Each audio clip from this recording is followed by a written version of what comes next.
Les loyers impayés sont sans doute la plus grande crainte des propriétaires bailleurs. Ils représentent un gros manque à gagner et il n'existe que peu de recours dans cette situation.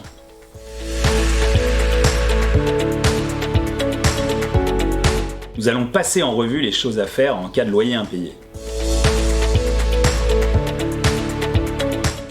Dès le premier impayé de loyer et avant toute action pour résilier le bail, vous devez vous adresser à la personne qui s'est portée caution pour le locataire, lorsqu'il en existe une, ou à Action Logement si le locataire a souscrit la garantie Visale.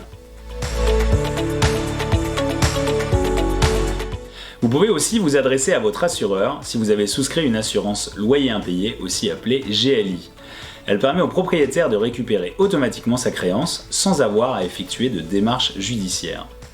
L'assureur se retourne ensuite contre le débiteur pour obtenir le remboursement des loyers et des charges.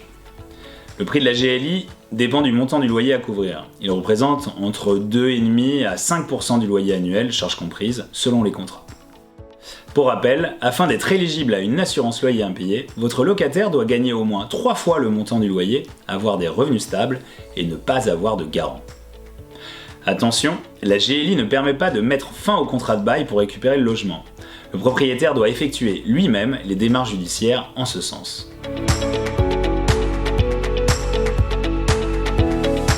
À ce moment-là, il est recommandé de faire appel à un conciliateur de justice pour trouver une solution alternative et formaliser un accord entre vous et votre locataire. On envisage souvent l'étalement des loyers impayés sur plusieurs mois.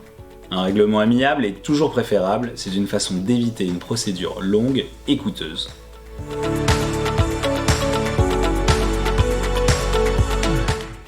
Dans le cas où votre locataire est bénéficiaire d'une aide au logement, vous avez pour obligation de prévenir la CAF dans les meilleurs délais, afin qu'elle enclenche une procédure pour impayé.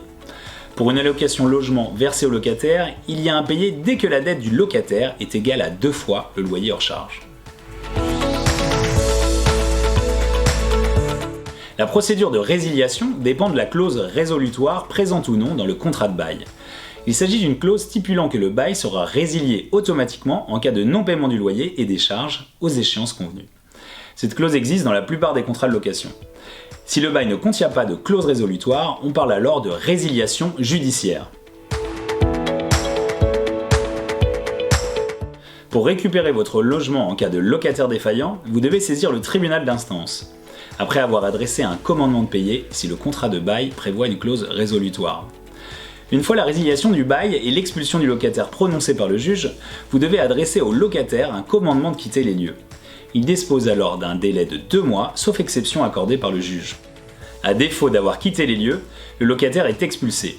L'expulsion est obligatoirement réalisée par un huissier de justice, un jour ouvrable entre 6h et 21h et hors trêve hivernale, du 1er novembre au 31 mars. Notez qu'un bailleur qui procède lui-même à l'expulsion d'un locataire est passible de 3 ans de prison et de 30 000 € d'amende. N'appelez donc pas vos copains pour vous prêter main forte.